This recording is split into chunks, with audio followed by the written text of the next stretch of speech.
কোর্টের থেকে রায় ছিল যাকে তাকে কোথাও ঢাকার বাইরে নিতে হবে না, তাকে রাজশাহী জেলে নিয়ে মেরে ফেলেছে। আমার স্বামী সাইদুর রহমান নিউটন কমিশনার ছিলেন 2002-এ, তাকে এই বিএনপির কমিশনার ছিলেন, তাকে নির্মমভাবে হত্যা করেছে।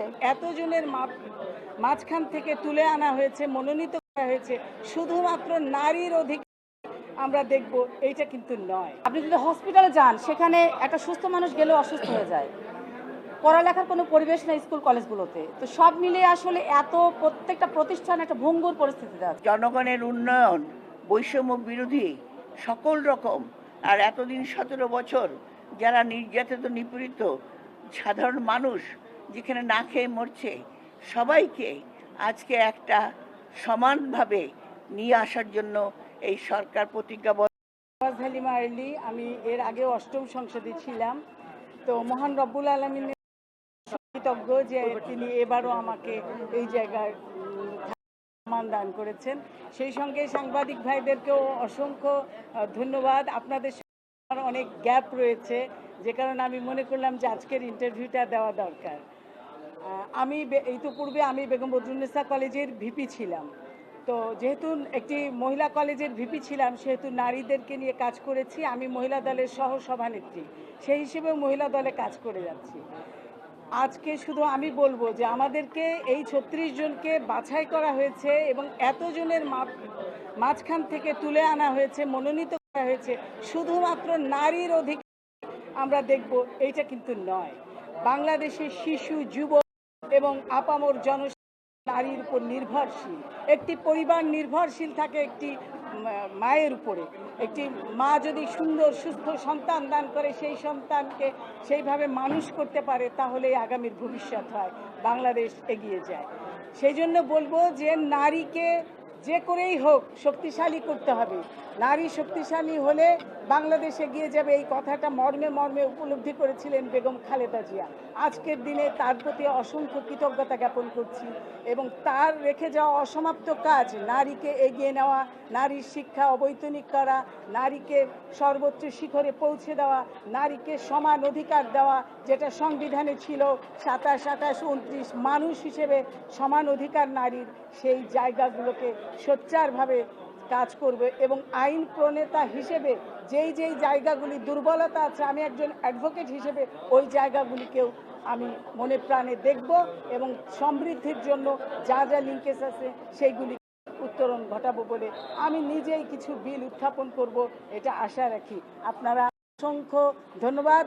আসলে 17 বছরের দীর্ঘ জার্নি, ফ্যাসিস্ট যুদ্ধ একটা জার্নি পার করে আমরা একটা স্বাধীন বাংলাদেশে অবস্থান করছি। আপনারা জানেন যে 2.5 মাস অতিবাহিত হচ্ছে আমাদের বিএনপি সরকার ক্ষমতায়। তো আমাদের যে ম্যানিফেস্টো ছিল নির্বাচনের, সেটা বাস্তবায়নের জন্য আপ্রাণ চেষ্টা করে যাচ্ছেন এবং প্রতিদিনই উনি নতুন নতুন কর্মসূচি হাতে নিচ্ছেন সেটি বাস্তবায়নের জন্য। ফ্যামিলি কার্ড, কৃষক কার্ড থেকে শুরু করে হেলথ কার্ড, একটার পর একটা মানুষের মৌলিক চাহিদাগুলো কিভাবে ফুলফিল করা যায় সেটা চেষ্টা করে যাচ্ছেন। তো আমি মনে করি যে এটা একটু সময় লাগবে, হয়তো 1 বছর বা 2 বছর পরে সবাই এটার সুফল ভোগ করবে। আর আমি পাবনার মেয়ে, তো পাবনাতে আমার রাজনীতির কারণেই বেশ যাওয়া আসা দীর্ঘদিন ধরে। তো আমার যে পাবনার যে জনপদ, আসলে খুবই অবহেলিত একটি জনপদ। মানুষ ম্যাক্সিমামই ওখানে কৃষি নির্ভর একটি এলাকা, কৃষিকাজের উপরে নির্ভর করে তাদের জীবন জীবিকা। আসলে এই কাজ করতে গিয়ে আমি দেখেছি যে অবকাঠামোর যে অবনতি, একটা এলাকাতে একটা রাস্তা নাই যেখানে মানুষ পায়ে হেঁটে যাবে, পায়ে হেঁটে রাস্তাটা পর্যন্ত নাই। তো আপনি যদি হসপিটালে যান, সেখানে একটা সুস্থ মানুষ গেলেও অসুস্থ হয়ে যায়, পড়ালেখার কোনো পরিবেশ নেই স্কুল কলেজগুলোতে। তো সব মিলিয়ে আসলে প্রত্যেকটা প্রতিষ্ঠান একটা ভঙ্গুর পরিস্থিতিতে আছে। এই যে দীর্ঘমেয়াদী যে অবহেলিত যে প্রত্যেকটা সেক্টরে যে অবহেলার এবং দুর্নীতির মাধ্যমে যে একটি তলাবিহীন ঝুড়িতে প্রত্যেকটা প্রতিষ্ঠান যে রূপান্তরিত করেছে, এটি কিন্তু ওভারকাম করতে একটু সময় লাগবে। তো আমি চেষ্টা করব আমার লোকাল যে এমপি আছে ওনার একসাথে কাজ করে যেন আমার এলাকার জন্য উন্নয়ন করতে পারি, এটা আমার সর্বক্ষণ আমার ইচ্ছা থাকবে। ধন্যবাদ। রহমানের রাহিম। আজকে বিএনপি এবং তার জোট, তাদের আজকে বাছাই পর্ব ছিল এবং এই বাছাই পর্বতে আজকে সকলেই এখানে উত্তীর্ণ হয়েছে। কাজে আজকে একটা আমি বলবো আমাদের সকলের একটা আনন্দের দিন, কারণ দীর্ঘ 17 বছর পরে আমরা একটা পরিপূর্ণ সংসদ পেয়েছি, যে সংসদে আমরা থাকতে পেরে এবং আসতে পেরে নিজেদেরকে ধন্য মনে করছি। কারণ এই সংসদ আমাদের জন্য অত্যন্ত গুরুত্বপূর্ণ। আপনারা জানেন এই সংসদে গণতন্ত্র উত্তরণ থেকে শুরু করে জনগণের উন্নয়ন, বৈষম্য বিরোধী সকল রকম, আর এতদিন 17 বছর যারা নির্যাতিত নিপীড়িত সাধারণ মানুষ যেখানে না খেয়ে মরছে, সবাইকে আজকে একটা সমানভাবে নিয়ে আসার জন্য এই সরকার প্রতিজ্ঞাবদ্ধ। এবং আপনারা দেখেছেন আমার মাননীয় প্রধানমন্ত্রী তিনি বলেছেন, আমি বাংলাদেশের সকল মানুষের সমান অধিকার দিতে চাই। তাই আমরা যারা আজকে আমরা উত্তীর্ণ হয়েছি, যারা সংরক্ষিত আসনে এসেছে, তারা সবাই আজকে আমাদের মাননীয় প্রধানমন্ত্রীকে ধন্যবাদ জানাচ্ছে, কৃতজ্ঞতা জ্ঞাপন করছে। কারণ এই সংসদে যেন আমরা এখানে যারা এসেছে তারা সকলেই অভিজ্ঞ এবং তারা সকলেই দীর্ঘ সংগ্রামের আন্দোলনে তারা সংগ্রাম করেছে, তাই তারা আজকে এখানে আসতে পেরেছে।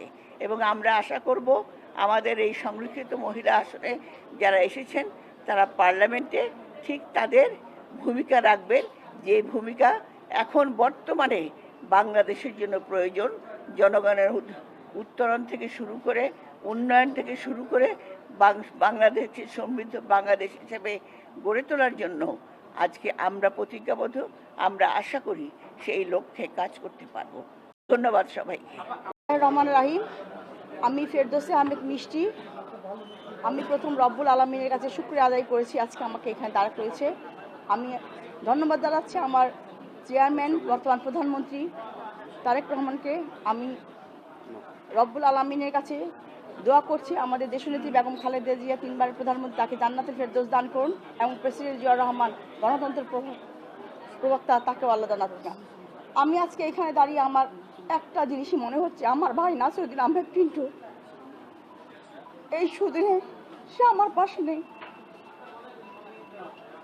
আপনারা জানেন তাকে রাজশাহী জেলে এমপি এমপি হওয়ার পরও কোর্টের থেকে রায় ছিল যাকে তাকে কোথাও ঢাকার বাইরে নিতে হবে না, তাকে রাজশাহী জেলে নিয়ে মেরে ফেলেছে। আমার স্বামী সাইদুর রহমান নিউটন কমিশনার ছিলেন 2002-এ, তাকে এই বিএনপির কমিশনার ছিলেন, তাকে নির্মমভাবে হত্যা করেছে।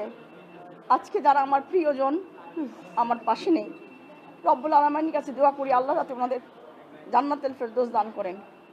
আজকে এখানে দাঁড়ানোর জন্য আমার তৃণমূল থেকে এই পর্যন্ত আমার যারা সহযোগিতা করেছেন, যারা আমার জন্য দোয়া করেছেন, এবং সারা বাংলাদেশে আমাদের চেয়ারম্যান এবং প্রধানমন্ত্রী যে কাজ করে যাচ্ছেন তার হাতকে শক্তিশালী করার জন্য ইনশাল্লাহ আমরা কাজ করে যাব।